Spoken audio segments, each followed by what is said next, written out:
위대한 조국해방 전쟁을 승리로 이끄신 위대한 수령 김일성 동지의 불멸의 전승업적과 1950년대 조국소 방위자들의 영적 위훈을 세세연년 잔연히 빛내시려 바쳐가신 경야는 김정은 동지의 불멸의 자옥은 승리 전통 교양의 중심지로 훌륭히 꾸려진 조국해방 전쟁 승리 기념관에도 뜨겁게 새겨져 있습니다. 지금으로부터 10년 전인 주체 100이 2013년 7월 10일 경야는 청비서동씨께서는 개관을 앞둔 조국해방 전쟁 승리 기념관을 또다시 찾으시어 기념관을 우리 혁명의 만년제보로 선색 없이 꾸리도록 세심히 지도해 주셨습니다. 경야는 최고사령관 동지께서 2013년 7월 10일 개관을 앞둔 우리 조국해방 전쟁 승리 기념관을 찾으셨을 때에는 자정이 넘은 깊은 밤이었습니다. 그날 경야는 최고사령관 동지께서는 조국해방 전쟁 승리 기념관은 위대한 수령님이 탁월한 군사전략전술 사상과 전승 업적이 집대성되어 있는 혁명대학이며 우리 군대와 인민이 반제 반미 투쟁 역사의 중전자라고 하셨습니다. 그러시면서 위대한 수령님의 사진문헌을 더 밝고 정중히 모시는 문제를 비롯해서 우리 기념관을 승리전통교양이 중심지로 꾸리는 데서 나서는 구체적인 문제들을 하나하나 가르쳐 주셨습니다. 경야는 최고사령관 동지께서 현지지도 하실 당시 1211고지 방어 전투를 형성한 대형 반경화의 화폭들에는 영웅들이 사진만 전시되어 있었습니다. 이것을 보신 경야는 최고사령관 동지께서는 영웅들이 사진만 전시하지 말고 그 밑에 그들의 이름까지 밝혀줄 때 대한 가르침을 주셨습니다. 위대한 수령님께서 승용차를 타시고 임진강 철가를 건너신 사종물이 전시된 고래에 이르시어서는 해설판을 전시홀 입구에 놓지 말고 홀 중심에 놓을 때 대하여 정말 그 세부에 이르기까지 구체적인 가르치심을 주시었습니다. 경야는 청비서동씨께서는 이날 전세대가 있어 오늘이 있고 오늘이 있어 내일이 있다고 하시면서 기념관 개관 준비를 잘해서 전 세대들이 이룩한 승리의 전통을 이어 앞으로도 영원히 백전백승만을 떨쳐나갈 우리 조선의 불변의 의지를 세계 앞에 똑똑히 보여줄 때 대한 귀중한 가르치심도 주셨습니다. 경야는 최고사령관 동지께서는 그 후에도 우리 기념관이 승리 전통교양의 중심지, 반제 반미교양의 고점으로서 자기 사명을 훌륭히 수행하도록 걸음걸음 손잡아 이끌어 주셨습니다. 감회도 새로운 2015년 2월 27일 우리 기념관을 또다시 찾으신 경야는 최고사령관 동지께서는 새로 꾸린 군의부대관과 기념관의 여러 곳을 돌아보셨습니다. 이날 경야는 최고사령관 동지께서는 오늘의 반미 대결전에서 연전연승을 이룩하자면 전하의 군의부대들의 승리 전통을 적극 따라 배우며 당과 수령을 위하여 조국과 인민을 위하여 청춘도 생명도 서슴없이 바쳐 싸운 전하의 군의부대들의 그 투쟁 정신을 따라 배워야 한다고 절절히 말씀하셨습니다. 그리고 우리 기념관의 참관 조직과 운영을 잘할 때 대해서도 강조하셨습니다. 우리 기념관이 개관된 후 지난 10년 동안 320만여 명의 인민들과 인민군 장병들, 청소년 학생들이 참관을 진행하였고 그 과정을 통해서 위대한 수령님들의 불멸의 전승용도 업적과 선군혁명 업적 그리고 전승 세대들의 불굴의 조국수호 정신을 깊이 새겨안았습니다. 전승 세대의 영정신을 굳건히 이어 조국의 백년대기를 위대한 승리로 이어놓아야 할 계승자 교대자들은 우리 새 세대들이라고 하시며 영조선의 승리의 역사를 영원히 빛내도록 이끌어주시는 경야는 청비서동지의 현명한 용도가 있어 혁명선열들이 이룩한 고귀한 업적과 혁명정신은 오늘도 그 후손들의 고귀한 녹수로 전통으로 이어지고 있습니다. 세계 최강을 자랑하던 미제를 우두머리로 하는 제국주의 침략 세력을 단호히 물리치고 조국의 존엄과 명예, 자주권을 굳건히 지켜낸 위대한 전승업적을 길이 빛내어 가시는 경야는 청비서동지를 높이 모시어 백승의 전통은 영원히 이어질 것이며 조국해방전쟁 승리기념관은 김일성 민족 김정일 조선의 영원한 승리를 상징하는 대기념비로 찬연한 빛을 뿌릴 것입니다.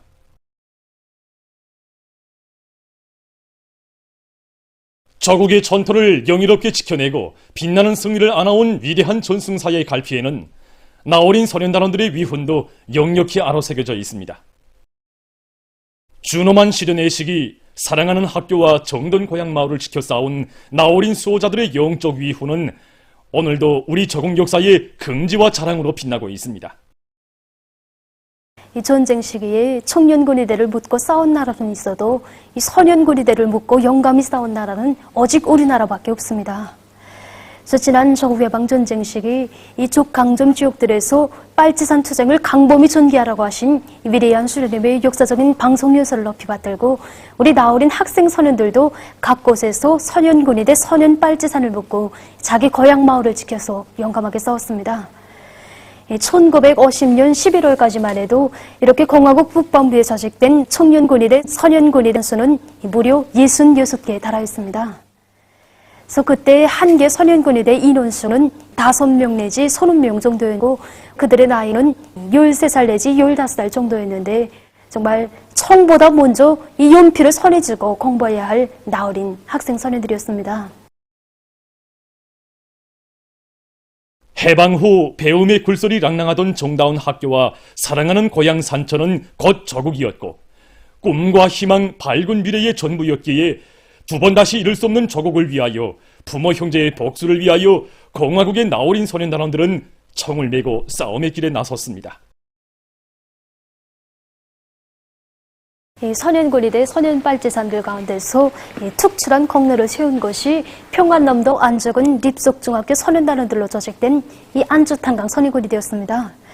그래서 그때 그들의 투쟁 자료를 보고받으신 위대한 수련님께서는 1951년 1월 15일 당시 안죽은 립속중학교 소년단 위원장이었던 리병삼 소년을 친히 만나주셨습니다. 이날 위대한 수련님께서는 그들의 서행 자료를 높이 평가해 주시면서 안주탄강 소년군의대원들 모두에게 군복과 군화를 선물로 보내주셨으며 그의 부모들에게는 높은 국가수훈의 용예도 안겨주셨습니다. 그리고 리병삼 소년을 제3차 세계청년학생 축전에 대표로 참가시키도록 운종어린 조치를 취해주셨습니다. 이처럼 위대한 수련님의 크나큰 사랑과 배려를 받아하는 우리 안주탄강 소년군대원들은 더욱 용기 백배에서 옥색에 싸워나갈 자신들의 맹세를 담은 편지를 이렇게 위대한 수련님께 삼가 올렸습니다.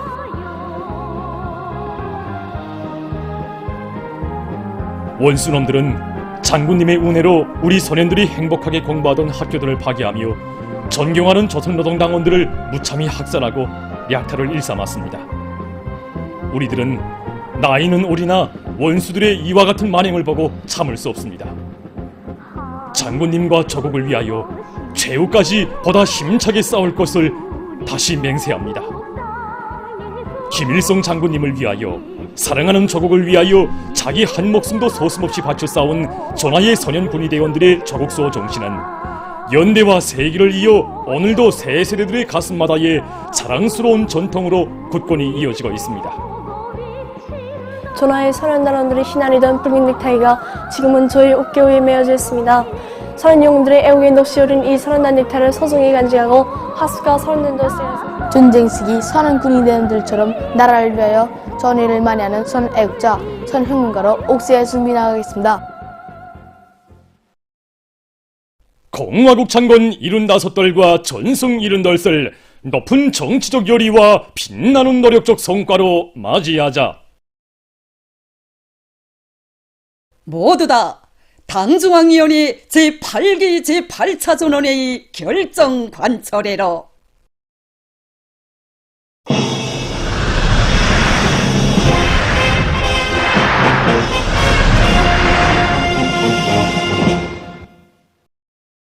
당중앙위원회 제8기 제8차 전원회 결정 관철에 떨쳐나선 각지 일꾼들과 농업근로자들이 논뼈의 품종별 특성과 생육 상태에 맞게 비배 관리를 알심있게 해나가고 있습니다.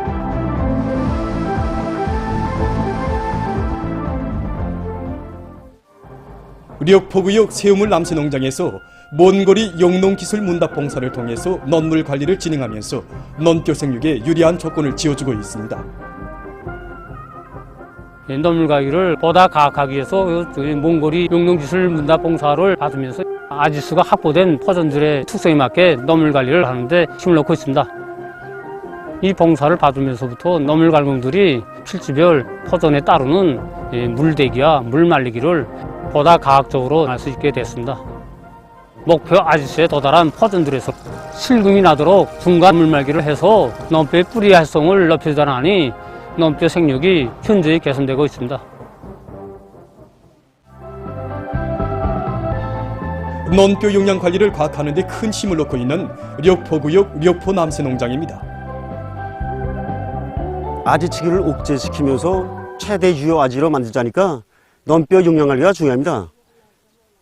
고온 때나 해비 지문이 낮을 때 엘니뇨에 대해성 이상기 피해를 최소화하자면 결정적으로 미량성 함량을 높여줘야 하기 때문에 우리는 지금 칼륨과 기소 같은 미량원소 함량이 높은 비료를 한 주에 2번 정도 분배주고 있습니다. 이렇게 하니까 논뼈의 물질 대사가 왕성해지고 지금같이 날씨 변동이 심한 조건에서도 논뼈가 다른 큰 영향 없이 잘 자라고 있습니다.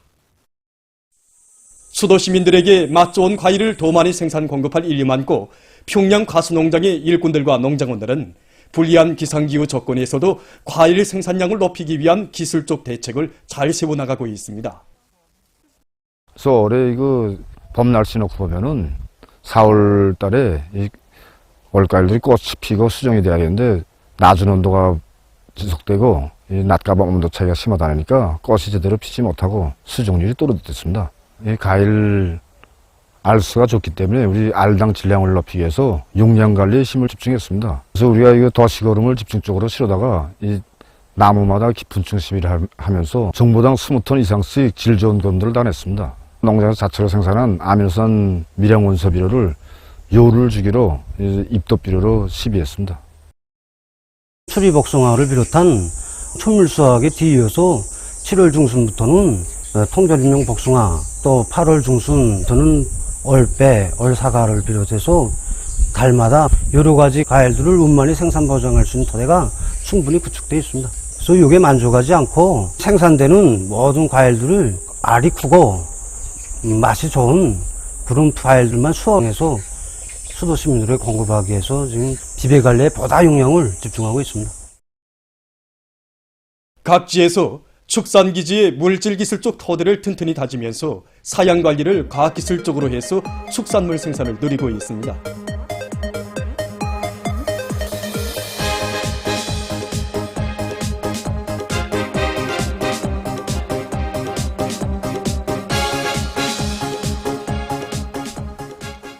강원도에서는 풀판 연족을 누리고 젖생산량이 많은 염소들을 확보하는 사업을 적극 내밀면서 원산 목장의 생산 토대를 강화해서 갖가지 젖제품 생산을 활성화하고 있습니다. 젖생산량이 높은 우량 품종의 염소들을 더 많이 확보하기 위해서 도종 축장에서 생산한 잔행종 염소들을 시군들에 포치기 한 사업을 진행하고 있습니다. 염소 사양 관리에 유리한 지역들에 인공 풀판과 자연 풀판을 조성하는 것과 함께 지난해는 물론 올해도 5,000여 정도의 수거와 방목지를 더 찾아서 방목지들을 넓혀나가고 있습니다. 요즘 비가 많이 내리고 일리노 현상으로 해서 기온이 올라가기 때문에 염소 사양 관리에서 매우 불리합니다.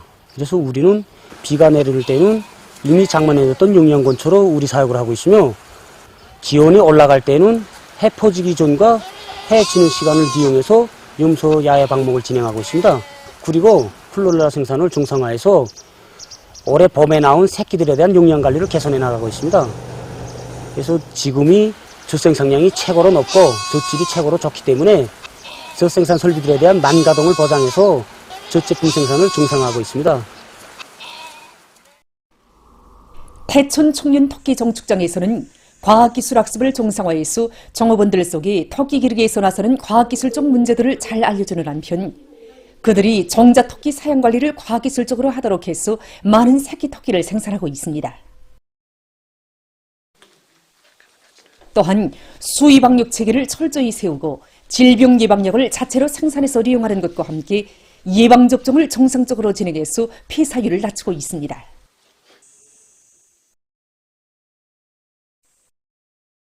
북청군 라하과수농장에서는 모기 포장을 따라 세우고 사양 관리를 잘해서 여러 가지 집짐승을 많이 기르고 있습니다. 농장에서는 큰 단백풀을 비알곡 모기로 이용하는 것과 함께 사탕갈 소스를 많이 재배해서 집짐승들에게 먹여 알곡먹이를 국력 절약하고 증치효를 높이고 있습니다.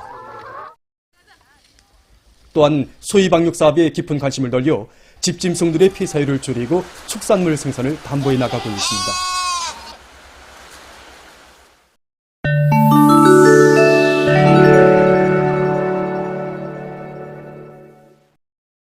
(4일) 세계기상기구는 엘니뇨가 열대 태평양에서 발생했으며 2023년 말까지 지속될 확률이 90%이고 적어도 중간급의 엘니뇨로 될 것으로 예견된다는 자료를 발표했습니다. 중간급의 엘니뇨는 적도 태평양 동부의 엘니뇨 기본 감시구역에서 바다 고축물 온도가 평년보다 1도씨 이상 높은 상태를 말합니다. 기상기구는 엘니뇨 기본 감시구역에서 바다 고축물 온도는 평년보다 6월에 0.8 내지 1도씨 높았고 7월 3일에는 0.9도씨 높았다고 밝혔습니다. 또한 페루 앞바다 부근에서는 바다 고축물 온도가 평년보다 6월에 2.3 내지 2.7도씨 높았고 7월 3일에는 2.9도씨 높았다고 합니다. 중국에서 지속될 것으로 예견되는 고온 현상과 관련해서 그에 의한 피해를 막기 위한 대책들을 강구하고 있습니다. 자료에 의하면 지난 6월 중순부터 중국의 화북 지역을 비롯한 여러 지역에서 계속되는 고온 현상으로 토양의 수분 증발 속도가 빨라지고 가물 현상이 나타났다고 합니다. 고온 현상으로 여름철에 파종한 작물들의 싹트기와 성장 발육이 지장을 받고 봄철에 파종한 작물들의 작황이 나빠져 가을철 알곡 생산에 영향이 미칠 것으로 보고 있습니다. 이와 관련해서 중국의 농업농촌부는 고온 현상이 농업 부문에 미칠 영향을 분석한 데 기초해서 이미 고온 및 가물 피해 경보령을 발령했습니다. 최근 일본의 어린이들 속에서 수포성 급성 편도염이 급속히 전파되고 있습니다. 4일 이 나라의 국립감염증연구소가 발표한 자료에 의하면 6월 하순에 수포성 급성 편도염에 걸린 환자 수가 지난해 같은 시기에 비해서 40배 이상 증가됐다고 합니다. 수포성 급성 편도염은 전모기와 항용전 어린이가 걸리기 쉬운 여름 감기로서 비말이나 접촉에 의해서 장내 비루스에 감염되어 걸리게 됩니다. 38 내지 40도씨의 고열이 나고 목구멍에 수포가 생기는 것이 특징이며 물을 마시지 못해서 탈수 증상이 나타나면서 중증화되는 경우가 있다고 합니다. 최근 농업 부문에서 태양 에너지를 효과적으로 이용하기 위한 움직임이 보다 활발해지고 있습니다. 이것은 태양빛을 동력으로 하는 소형 트랙터입니다. 이 트랙터는 속도가 느린 것으로 해서 간단한 견인 작업을 할 수 있도록 설계되었습니다. 이것은 태양 에너지로 펌프의 동력을 보장하는 배낭식 분무기입니다. 이 배낭식 분무기는 휘발유를 이용하던 종전의 분무기에 비해 원유를 절약하고 환경을 오염시키지 않는 우점을 가지고 있으며 조작이 간단하고 작업 효율도 훨씬 높다고 합니다. 이것은 자외선 건축 유인등입니다. 이 유인등은 낮에는 태양빛으로 충전을 진행하고 밤에는 그 전기로 자외선을 내보내서 각종 곤충들을 유인한다고 합니다. 유인등에 부딪힌 곤충들은 밑에 있는 용액에 빠져 죽는다고 합니다. 보도를 마칩니다.